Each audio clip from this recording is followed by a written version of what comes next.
May concert pala mga kababayan kagabi, yung mga supporters ni Digong sa Davao. Yan o. 5 buwan, isang sigaw. Organized by supporters of former President Rodrigo Duterte in Davao City on Friday. The event was a call to bring back Duterte to the country. Balita mula sa ABS-CBN, more than 300 apply to participate in Duterte ICC case as drug war victims. Ito po yung sabi ni Attorney Cristina Conti na Assistant to Counsel for ICC, isang human rights lawyer. Sabi niya, handa na ang mga biktima sa pagdinig. Ang participating victims ay formal na magiging bahagi ng proseso at palagi ang hihingan ng kanilang pananaw at pag-aalala, views and concerns. Nagpapagang mga balita at pagtalakay sa mga isyu ng lipunan. Bulsa! Opinyon, banat at paglalantad sa katotohanan. Bulsa! What you see is what you get. You decide. Mga kababayan, si Dante Maravillas, Bicolano vlogger, broadcast journalist from Albay. May concert pala mga kababayan kagabi, yung mga supporters ni Digong sa Davao. Yan o.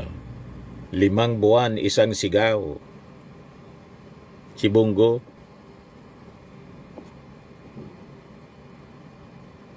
Ito yung report ng Philippine Star. Sabi dito, individuals attend 5 buwan, isang sigaw free Duterte concert organized by supporters of former President Rodrigo Duterte in Davao City on Friday. The event was a call to bring back Duterte to the country. It was attended by his grandsons, acting Vice Mayor Rigo Duterte and Congressman Omar Duterte. So may pa-concert pala sila. So happy 5th Mansari.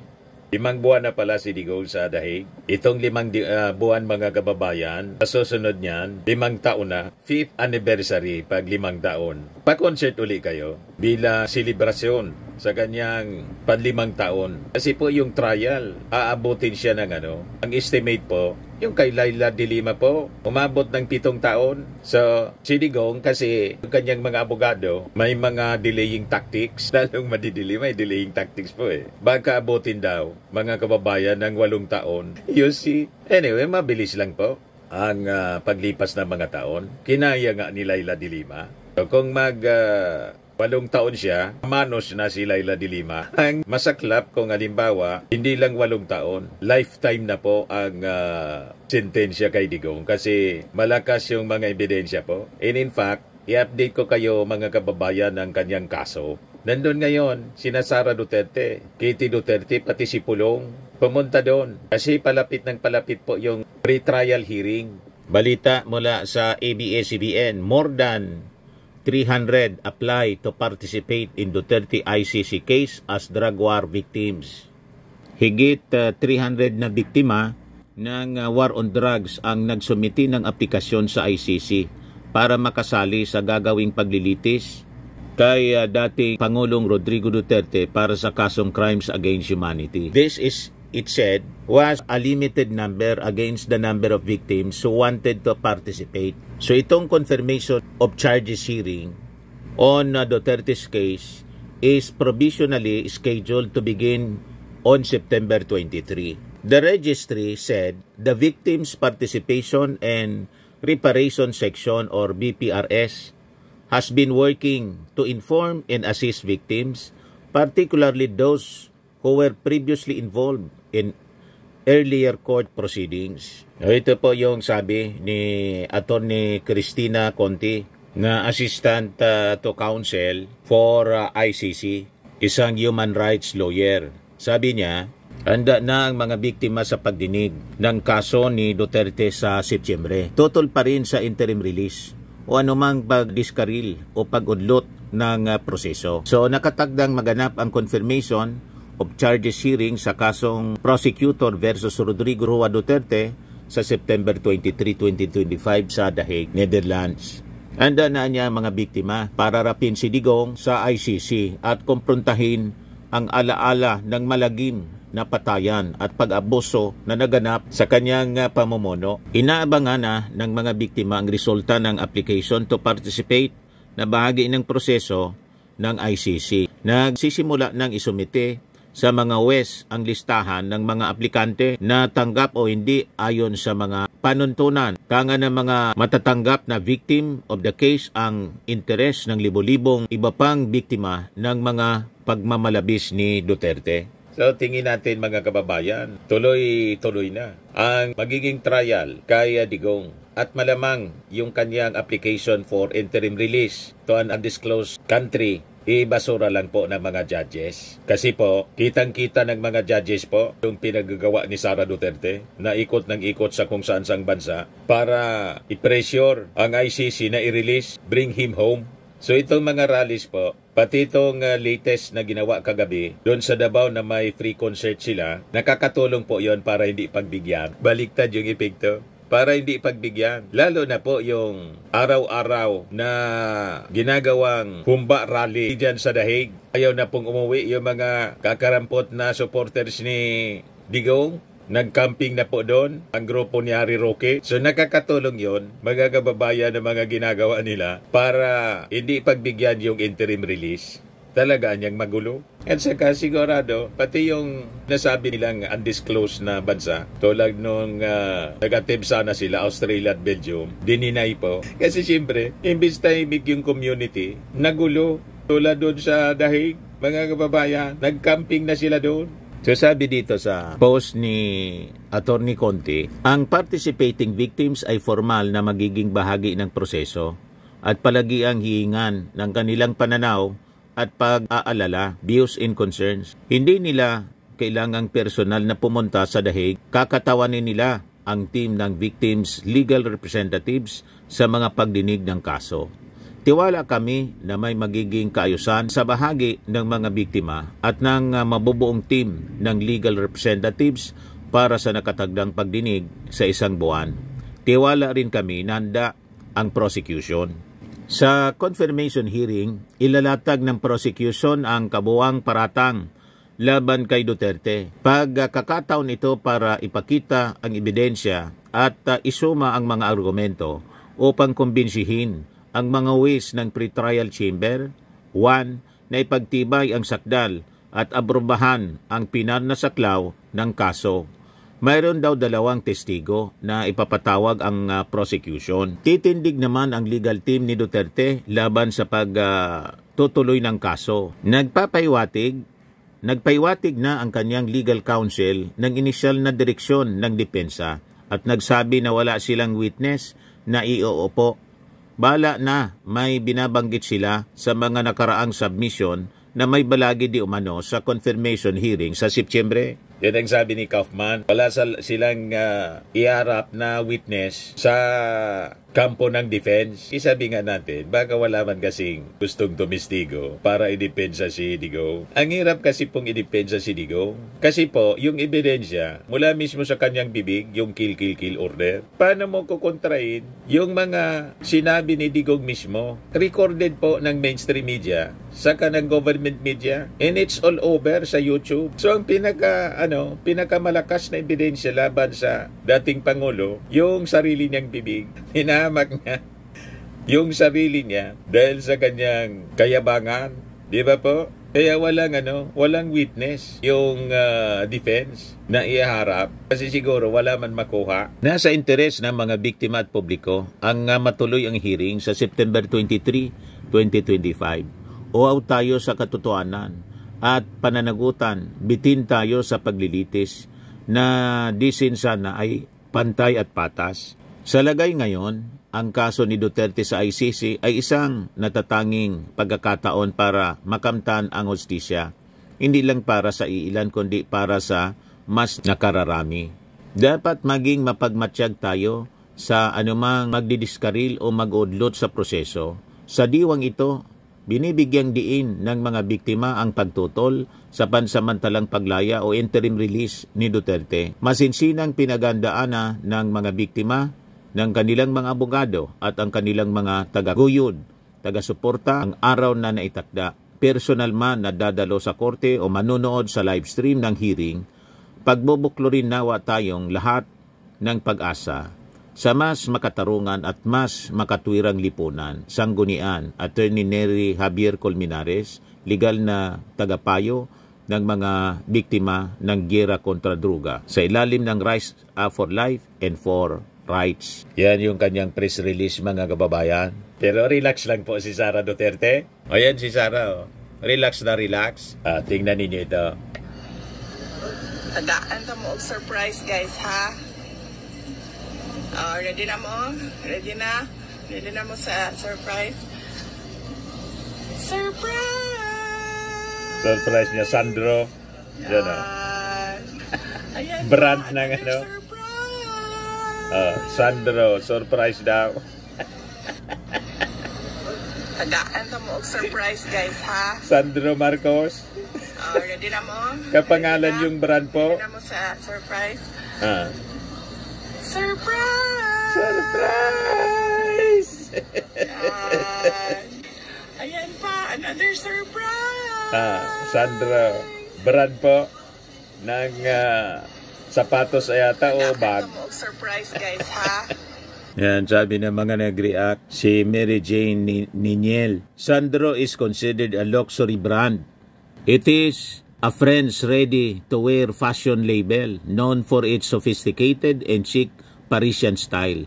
While it's often described as accessible luxury, it sits within the luxury market, offering high quality, well-designed pieces with a premium price point. Nangaasar si Sara, inaasar si Sandro. I-surprise niya ako sa inyo. Relax na relax po. Sabi ni Chil Santos, kaya daming kurakot ng mga bangag. Gusto nila ginawa ng mga branded name ni Sandro. Mag Calvin Klein na lang. Ako, American brand pa. Sabi ni Bok Guerrero, yan gawain na ba ng BP yan? Buang ka? Sabi ni Alan Borja, may toyo ka na, baliw. Baliw ka na, baliw. Sabi ni Lilia Rubosat sa kasi este Contingio. Sabi ni Wilfredo Concha, ang lakas manira ng baliw. Sabi ni Cesario Sapanta, malala ng utak nito. Sabi ni Malo Palad, ginagamit yung pera ng taong sa negosyo. Bakit si Sara hindi siya umamin sa ginagawa niyang kabalbalan? Nasa na yung pera ng DepEd na para sa mga batang dapat nagkinabang? Huwag maghugas ng kamay. Dapat bago nyo pulaan, yun iba i-check nyo na ng sarili ninyo kung wala kayong bahid ng dungis. Sari-saring reactions, mga kababayan. Nandun na yung magkakapatid, mga kababayan. Si Pulong, pati si Kitty Duterte. Ito yung interview ni Harry Roque. Of course, yan yung special request niya is makita niya yung apat niya anak. Kailan po kaya makakarating si Acting Mayor Bastet? Ewan ka, pero text namin maya, tanungin namin. Pero I know malapit na yun kasi nag-open na rin siya ng Kadayawan doon and pinano na niya yung biyahe niya papunta dito. Ano naman po mga napag-usapan ninyo ngayon? Actually, no, I was the latest to arrive today. Interview. Pagdating ko, as I entered the room, si Manong Pulong nandun nakaupo sa sahig, nagmamasahe na ng paa. As usual. Kasi nag-crash course talaga siya ng masahe, diba? So, sabi niya, oh, he's so gayny, pero he has a big heart for his family. So, ayun, pagpasok ko, nagmamasahe sa papa namin si Manong Pulong, and then si VP naman, she was briefing him sa mga updates sa mga kailangan niyang malaman. So, we talked a bit about politics kasi, syempre, that's his interest. Sinabi ni VP about yung mga ghost projects. Flood control. Flood control Anong sabi project. Flood control lang dapat Ayun yung madami siyang tanong about flood it, but of control sa course, Davao. May limits din sa pwede namin pag-usapan. Yung 51 billion na pork barrel niya. Family matters, mga bilin niya sa amin magkakapatid. Of course, may instruction siya sa bawat isa, especially kay Manong as the eldest son. Pero sabi naman namin na, di bale, hintayin mo na lang si VM Sebastian kasi papunta na rin siya. And so, you can instruct us na sa mga bilin mo sa amin agad. Can you share anything kung ano yung mga bilin? Yung mga hindi naman to personal. Ano naman, yun pa rin, the first thing talaga, no, is to take care of each other. He emphasized the value of family and how important, the family bond is. Kasi ang hirap kung kalaban mo na lahat, kalaban mo pa yung pamilya mo. So, he always reminds us to take care of each other as siblings and to look out for each other,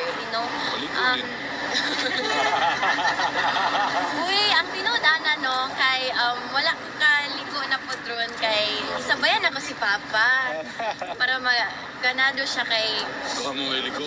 duha mi way ligo. So yes, yan yung bilin niya talaga sa amin. Take care of each other, look out for each other, and always remember the value of family.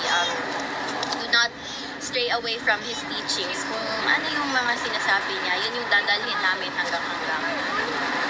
And do your thing though. Do my thing. Malabo yung value of the family. Kasi binuking mismo ni Pulong na ang girlfriend ni tatay niya, 13. Paano ka magsalita? Walang credibility na magsalita ng value of the family. Si Digong, kasi una si Kitty, anak sa pangalawa. Di ba po? Pagkatapos sinabi pa ni Pulong na other than yung mga kilala natin, may 13 pa pala. 13 lahat. Kasama na siguro si Anilet. You see? So, paano mong papaniwalaan yung sinasabi ni Digong na you have to value the family, extended family, multiple family? Kaya yung mga statement ni Digong, mga kababayan, lahat, kontra-kontra, bangga-bangga po. Hindi mo na kailangan ng signature. Tuwan-tuwa si Harry Roque, tawag-tawag. Okay. With the marching order, we'll do it. Ibig sabihin po niyan, dapat matanggal na si Pangat. Anyway. Ito daw yung minsay ni Digong kay Harry Roque, do your thing. Ang reading niya, may marching order sa kanya. Yung dating Pangulong Digong, with the marching order niya, I will do it. Ibig sabihin po niyan, dapat matanggal na si Bangag. Referring sa ating Pangulong Bongbong Marcos, na ang tawag niya Bangag. Bangag. Iwi. So, lantaran, mga kababayan, ang plot nila to topple the Marcos government. Seditious statement. Madadagdagan yan, mga kababayan, ng ang kaso ni Harry Roque. Hindi lang yung qualified human trafficking kung saan siya pugante, wanted ngayon. Dapat matanggal na si Bangag. I will do it. Ibig sabihin po niyan, dapat matanggal na si Bangag. Sige lang, para patong-patong na kaso yung kakarapin po ninyo. Kaya sabi ni Tanginang ko, uto-utong pugante. Sabi ni My Love, kailangan pa kasi sabihin yon, kaya nakapaghanda ang kalaban. Yung sobrang daldal, hindi na rin nakakatulong, kaya ginagawan kayo ng mga kaso dahil sa sobrang daldal. Maganda yan. Dumaldal lang kayo ng dumaldal para tuloy-tuloy ang paglubog ninyo. Sabi ni Mariam, kasuhan mo kung anong pinaglalaban mo, bading, para malaman ang totoo. Huwag puro kuda sa social media. Ipa-impeach mo gaya kay Sara Lustay. Huwag yung puro kuda.